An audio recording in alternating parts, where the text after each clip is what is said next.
Welcome to Influential Visions. Here, we interview futuristic leaders who share their deep industry knowledge and business experience with you, ensuring you have your finger on the pulse and your eyes wide open. My name is Nathaniel Schooler, and I am your host today.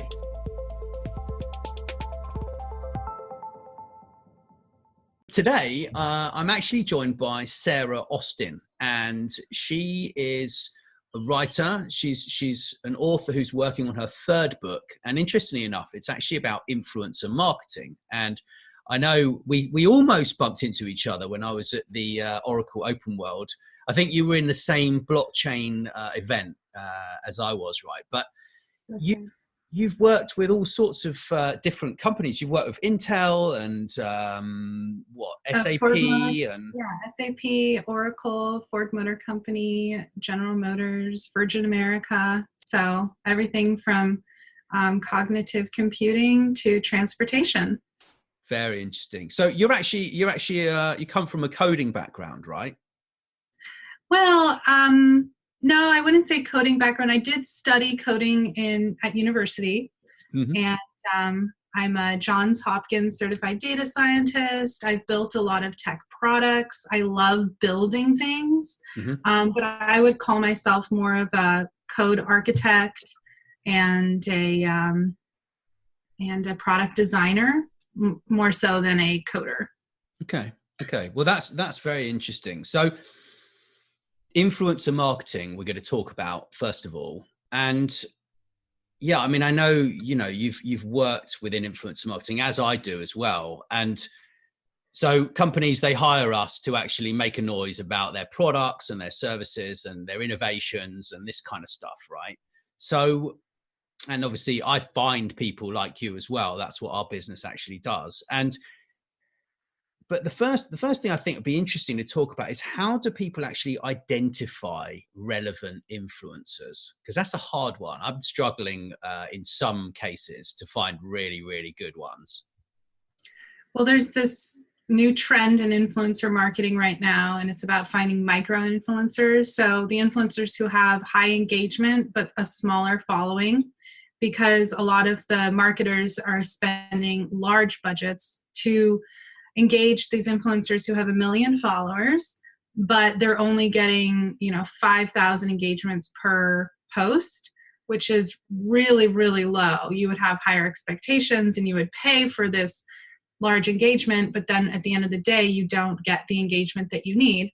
So trying to find those micro influencers is more popular right now. And, there's tools out there that can help you to look for these people. But at the end of the day, it's similar to public relations, where it's really all about the relationship management. Yeah, very much so. I'm not going to say I've been struggling, but I've been sort of looking for a specific type of influencer for a specific channel, right?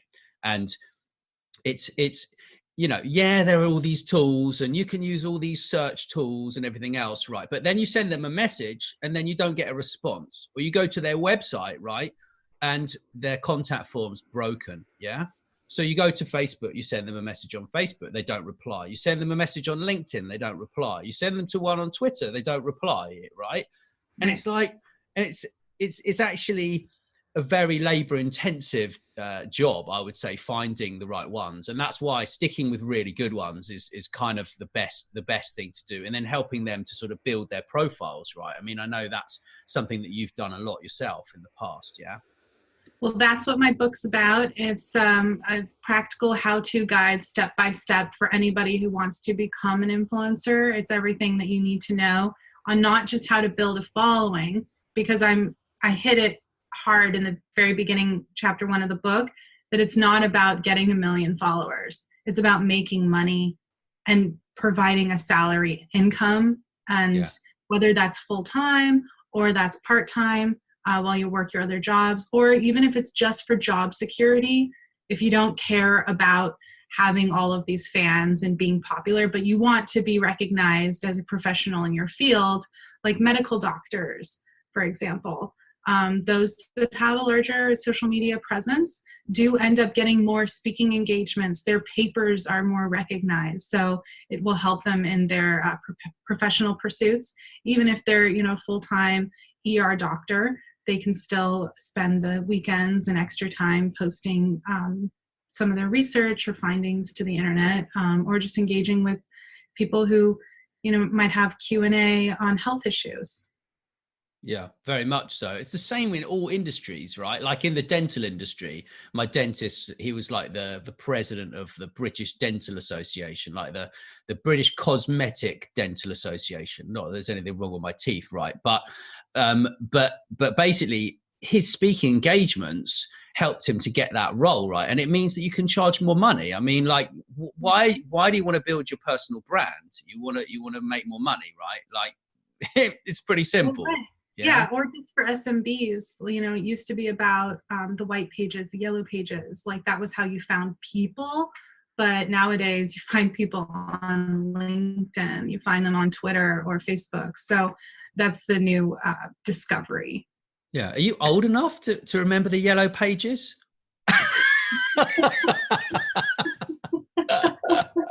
Says me with a grey beard here, right? Yeah. Yeah, I remember the yellow pages. The really thick yellow pages, right? Because I know they got rid of that, didn't they? They scrapped that, and then they put this really small yellow pages together, right? And that didn't work, yeah. Yeah, I actually did some business consulting for the yellow pages, right? Related to influencer marketing. It's crazy though, it's crazy if you think about like how things have gone from like the telephone. When I grew up, like we had a telephone, you put your finger in it and you turned it around, right? And we had 4 channels on the television, yeah. And now it's just like everyone is a broadcaster, everyone's got something to say. And that's why like what you're saying about the micro influencer, it just makes so much sense, yeah, because that audience is so targeted at exactly the right people that brand want to reach, or that business wants to reach, right? Right. And actually being a micro influencer, you will make more money than if you set your sights on just being famous. Like it's so much harder to become famous than just to focus on your niche and becoming an expert or just talking about whatever you want to talk about and focusing on your brand in that way. For me, I've kind of made this transition from consumer goods, from my time when I spent it on Madison Avenue in New York City, doing influencer marketing for larger brands, like Virgin America, and then coming to the Silicon Valley and not only focusing on high tech, but specifically on enterprise technology related to artificial intelligence, and then later on blockchain technologies, machine learning, big data. And so as a result, now I'm more of a specialized influencer, but I make more money. Yeah. So money is good. Yeah. It's less stress, right? When you find a niche the thing is, you need to know what you're talking about, right? And that's just so important for like the next question on here, which is like how to determine which influencers are the best fit for your business, right? And if they don't know what they're talking about, then they need to learn really quickly. Yeah. Because they might like know about big data, and they might know about cloud, and they might know about blockchain, but they might not know about AI, right? So then they need to up their skills around AI. And then, so it's like I didn't know a huge amount about ERP until say a year ago. Yeah. But I went out and I worked really hard to learn about ERP because Oracle asked me to write some blogs and do some social media work around ERP. So hence how I bumped into you on Twitter, because we were on the hashtag, right, on Oracle Open World, and we were in the same room. It's so bizarre that we just didn't. I think it's because your Twitter picture may be different, and I might probably looked a bit different, so we probably just didn't make the connection. Maybe, I don't know. My hair was in a bun, and I do look differently when I put it up, but. It was a large room. It was the blockchain panel, and Oracle, while the ERP team is really strong, has been putting some effort into blockchain, and so that we got to talk to some Oracle or listen to a panel with some Oracle customers. And, Right. you know, it was a really good panel. And I think I did a little video blog about it on my Twitter. And unfortunately, we didn't get to meet, but here we are. Now we're doing the Influential Visions podcast. Exactly, and we're collaborating. There's all sorts of things that we can collaborate on, you know, and that's what's so exciting about the internet. And you know, it's just super exciting that people can actually build a brand for themselves and become influential in a specific space, which is actually growing. I mean, influencer marketing is predicted to grow something like 50%, isn't it, in the next 3 years? I think I'm sure it's something like that. Influencer marketing really is like, if your marketing organization isn't on that bandwagon, you guys are years behind. You know, I'm speaking to marketers here, but yeah, you would be surprised how many institutions just haven't even started an influencer marketing program. It's relatively new, even though this is something that was relatively new 10 years ago. Back then, we were calling it micro celebrities. We were talking about social media marketing. But now, you know, we're starting to sort of evolve into newer ways to communicate with our customers. And our customers are on social media. And so we need to be able to reach them where they are. Additionally, it's becoming relevant to all different fields, not just marketing. It's becoming relevant to sales, to HR, anywhere that your company needs to represent itself to the public. Influencer marketing is top of mind. Yeah, very much so. Very much so, because people can educate themselves 24/7, right? 365 days a year. And, you know, and they can learn about these things any time of day, right? So they're going to need to find the content from somewhere, and they actually want a good source of content. They want someone that's going to educate them along the way, and, you know, and not be too salesy, because a lot of corporate propaganda is just so sales oriented. It's like really pushy. Yeah. And that's just so totally no. It's a total no. Oh, it's so bad. Like it's so, I would say it's annoying, not just for the influencers, for the actual customers, the people that the actual business is trying to meet. And so to answer your question, that's why companies need to stop, like, and HR, just like whether you're hiring an influencer for a one-time job or you're hiring someone for a full-time job, everyone needs to stop with these preconceived notions of what that ideal candidate looks like, and actually look at the metrics, the analytics. And we have, you know, we have the most advanced technologies with AI right now and machine learning to really break down the data. Plus, we have vast amounts of data that we can analyze now at scale. So there are no excuses. Like, people need to be harnessing these technologies to make these decisions, because if, like, for example, in enterprise technology, there's kind of this concept of somebody who's older as being the ideal influencer. So I grew a beard.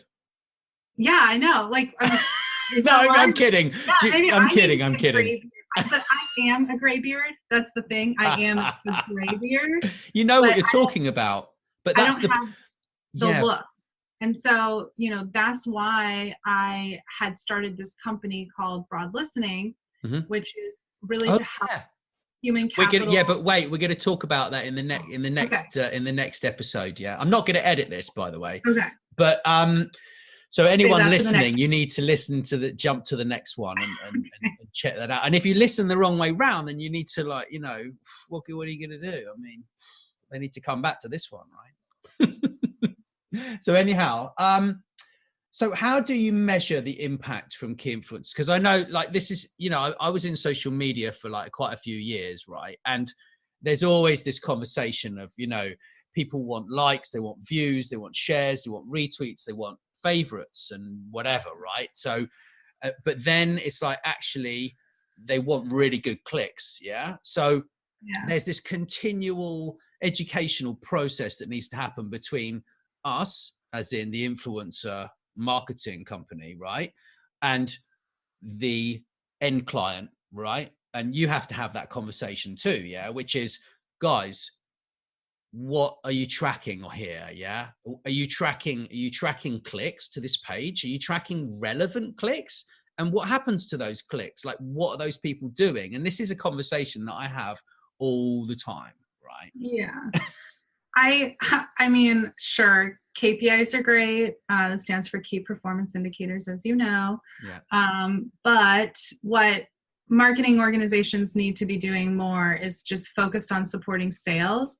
So lead generation and sales funnels, and actually measuring the success of your influencer marketing campaign based on driving sales through that sales funnel. So that's the other thing that I'll end up finding is I'll go in with my campaign, and everyone, just the executive management is all about the KPIs, and then they want to cut out the sales funnel or the lead generation budget that actually support sales, because they're like, well, we just want to show that our marketing organization is performing, and right now the corporation is only interested in KPIs. Right. So we're not going to support sales. Right. And it's like, that's a little bit counterintuitive. Obviously, the CEO or anyone who's above these kinds of decisions would say, no, hello, this is a company, we're here to sell. But it's pretty disjointed. So you'd be surprised on how many people don't want lead generation and they don't want sales funnels.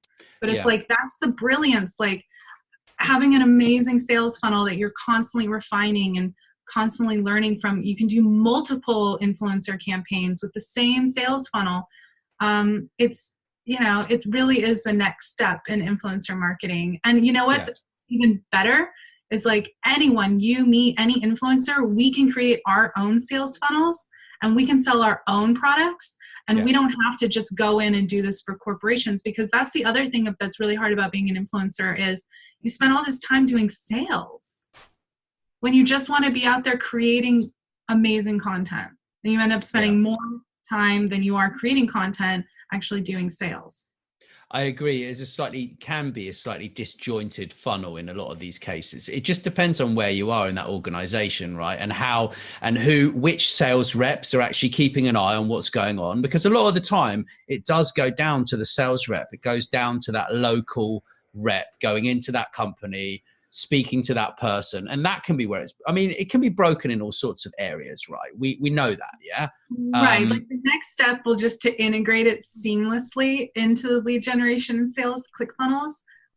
But right now, it's a little bit like, oh, here's our marketing campaign. Okay, sales department, we're going to tell you about the marketing campaign, show you links to the content, and then you can personally send an email and copy and paste that link to the content and put it in an email and say, hey, so-and-so, I haven't heard from you from a while, but I wanted to show you this really cool marketing campaign we did. Oh, by the way, will you buy our product? Yeah. Well, that's just bad, isn't it? But I think, I don't know. I think in some cases, it all depends on what they're actually tasked to do, because at some companies, they've got the PR and then they've got the marketing, and they're not really, in some cases, joined up that well. Yeah. But I think the people at the top of the marketing and the people at the top of the PR are trying to join it up really well. And they're doing a fantastic job. Yeah. For sure. Definitely. Yeah. I mean, like when your sole objective is KPIs, I think it can hurt the value that the business objectives ultimately are, which is to grow the business. And so whether that's relaying information back from the influencer marketing campaign into product, like, one of my followers found a bug, here you go. They tweeted it at me. Or if it's like, hey, here, I put this sales funnel together and I collected, 2,000 credit card deposits. Right. Yeah. Well, exactly. It's all down to just the specific instance, isn't it? Because everything's different, totally different. So you can't, until you go in and look at it, right? You're not going to know, are you? Until you take a look, right? Well, that's what I'm trying to educate marketers on, is that influencer marketing is bottom up sales. Yeah, it is. Yeah, it is. Yeah. Sales is going for the guy who has company Amex, the gal or the guy who has the Amex card, and put down a $100 deposit and say, have one of your sales representatives call me. We're interested in making a $100,000 purchase. Right. Just collect a small payment, like get them invested. Yeah. Or just sell the entire product. Like if you're selling shampoo or of course. But then, $50. yeah, but we're talking about the sales journey. Yeah. And it could be a 4-year sales cycle. It could be, that's the point. Yeah. Is a lot of this is educational content, right? That,